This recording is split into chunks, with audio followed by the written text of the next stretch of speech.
Te tino whakamurikia a ngā whakamua, a series dedicated to sharing stories from te tai toki rau whānau about their own tūpuna and kōrero tuku iho of te tai toki rau. Hono kia hoki whakamuri, lawa I roa mai, I muri mai e te hainatanga o te tiriti o Waitangi, ka rongo ngā te mate o te Māori, mai te mate rewha, mai ngā mate chicken pox, wera momo mihara, wera momo māuiuitanga. E kore nei e mate I tēnei wā, I te mea he vaccination, kei te haere. Ka mea whakapai nei tēnei mea te wero kia arai, te kano, te kona kano, arai mate. Horekau I tērā wā, ka mate wā tātou whānau, mai wera tūmomo āhuatanga, nā tā mātou tūpuna a kawiti I mate I te mihara, I te mutunga mai. Nau I wera tau, tāna matenga o te 1858, mai te tiriti o Waitangi ki wera wā, he mahanga māuiuitanga I Pākehā tātou, I te mea horekau te Māori o tērā wā I mōhio, he ha te tūmomo ngārara kei te haere. I muri mai tērā, nā ka pāngia nei ko te Spanish flu, and he he kōrero tēnei e mōhio tēnā I roto o Ngāti Hine, te wahi tapu I mōtatau tōna ingoa ko takapuna. Te take I krangangia ko takapuna, no te whakahokinga mai o te māmā o te wahine o tau enare. A tau. E hoi, I mahi ana hoki I roto. Te hoi pere. Te hoi pere. Takapuna. Tana wahine. Tana wahine. Nai te mahi I roto te hoi pere, ka hokia mai, ka mea ngia kaua e waki ngia te kāwhina, I te mea e mati kino tēnei. Engari, ka huri te Māori I runga tōna rangatiratanga, wakia te kāwhina, lawa I whakarongo, na ka mate te nuinga ki pai I roto I rongau ia henare tūtere. E kōrero ana I roto takapuna, I roto pērana, mahanga multi-graves. Hono tananga te tumu hoki, te nuinga o rātou ki reira, ka tanua hoki ngai wiraki I reira.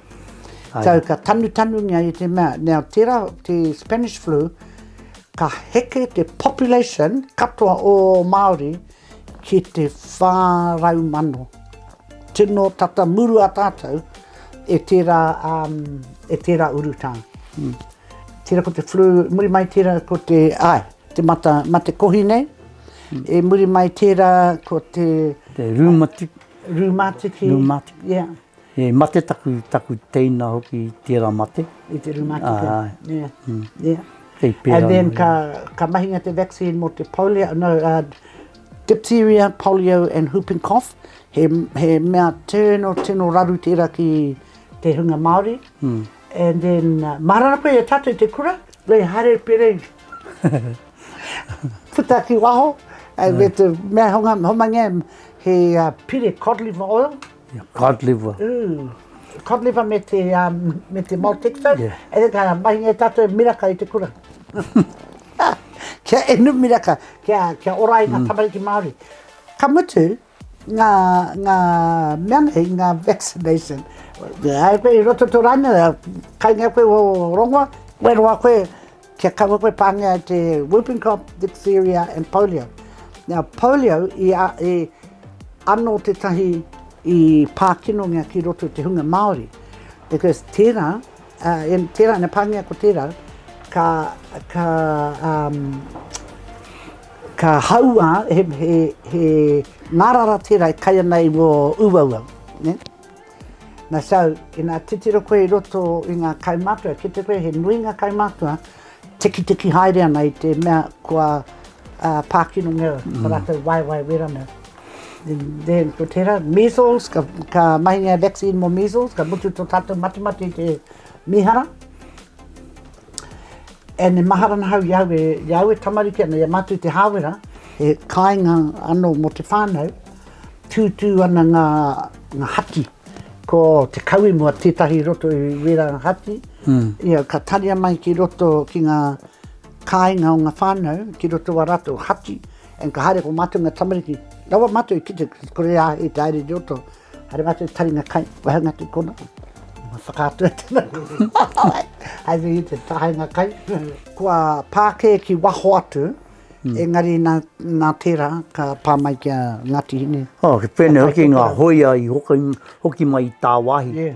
Koe tērā I te mahi te kuia raka, nā ka pāngi au ki tērā mata kiaia, nā ka haku hoki mai wetai, nā ka pāngi anō hone te mate hoki, e hongi haere nei, kore hoki e taia ina te iwi Māori, e o runga anō te aro, te whanaungatanga, o huri atu lātu, te mahi o lātu, te hongi. Ina te hongi, ki te pā, hone tō lātu hia ki te pā, ka mātunga iwi, ka we mahi tērā mai, e hinga haere nei, nā muri ake, nā ka kapia ngā ka tūpāpaku katai hoki mai, nā ka tanua kata te nuinga, ka hore e taria ki te marae, taria ki te Tanu tonu atu. Ka Mahi. mute, mahanga mea I takapuna I takaia ki te hiti, hore kau iwi ni paipoa. Hore kau e tangi muri atu tērā, te mea hoki ki te rātou, e pāngi ana ki ngā iwi, ki ngā whānau katoa I haere atu ki te I rongo I te tangi, ko haere rātou. Engari ka taito rātou haere ngatu, nā ka pāngi rātou ki ngā mate nei, I haka hokia mai.